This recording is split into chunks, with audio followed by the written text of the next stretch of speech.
Here we've got the Briggs mystery motor, an engine I've been working on the last few months on and off. Give you some different views of it there so you can guess what it's going to be when I unveil it. Try to get it done and running as soon as I can, but like anything, it always seems to take longer than you think. The rest of the video is different things that I've been doing lately.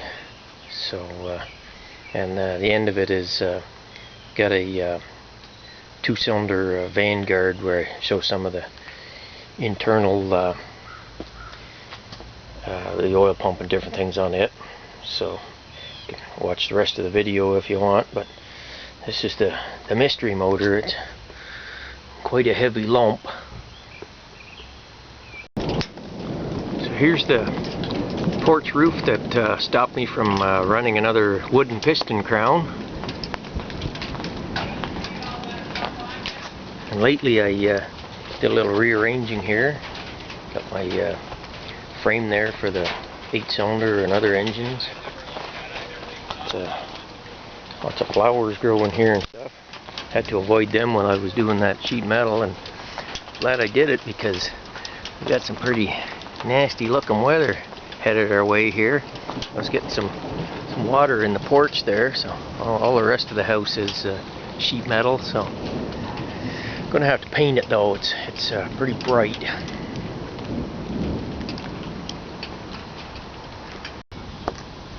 So just to update you, I'm thinking this fire retardant ironwood will be the next up for piston crown run there. It's got borax added to it by Nelson Studios there. He made a video about his process and all that, so we'll see how it compares with the other ironwood that he sent. Like I say, he sent me about 10 different pieces here. I've tried maybe 4 or 5 of them so far. So anyway, just to update there that I am indeed going to continue, but like I say, this roof project and some other things have set me back a bit there. So I'll show you another one here in a minute. So another project that's been holding me up lately. This last weekend there, I discovered this it's a Briggs Vanguard V2. I think probably a 16 horse or something, but come across it at the scrapyard. Normally I don't buy larger engines like that. I've got a couple of 12, 13 horse single cylinders, but this is my first 2-cylinder.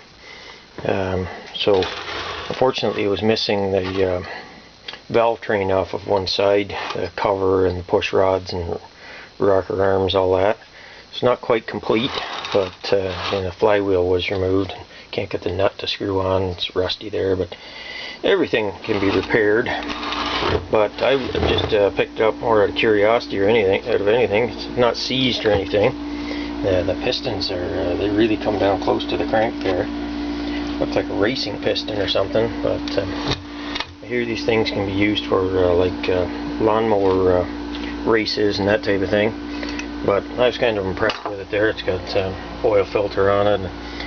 The camshaft here, the governor is built into the end of the camshaft, and the camshaft's hollow, so it appears that oil comes up there, and it's got a couple of see them like a ball there on a couple of the cam lobes, probably for oiling the tappets is what I'm thinking. But tappets over here, they're just a regular solid tappet, but it's up for a ball on the end there, and it's got an oil pump. Yeah, sorry about that. Insufficient disk space in the camera, but this is the oil pump for it there, a gear rotor type, similar to Mopar and other companies. Driven by a plastic gear. I guess for racing you can get metal gear, but I don't know, it's a good size oil pump for this size engine in my opinion. But anyway, the other thing it had water in it here. That's one of the main reasons why I tore it apart. Got your oil pump pickup there, so the oil pump sits in there like like this, I guess.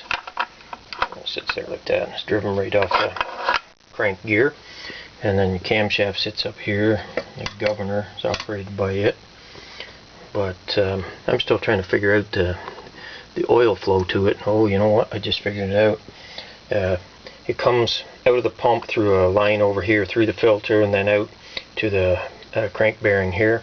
But I just noticed this one here also feeds up right here. Goes up to the other crank bearing and feeds up to the camshaft, into the camshaft. So it looks like, I don't think the rods are, well, I'll have to check that, see if they're oiled, pressure lubed. But anyway, I'm pretty impressed with it here, how it's built. It's one of the more unique engines I've taken apart in a small engine field. So anyway, that's just a preview of an old Vanguard engine. I don't have the top cover, I can't tell you the model number or anything, but I think it's like 590 cc's or something. I think 16 horse. Probably their smaller sized engine.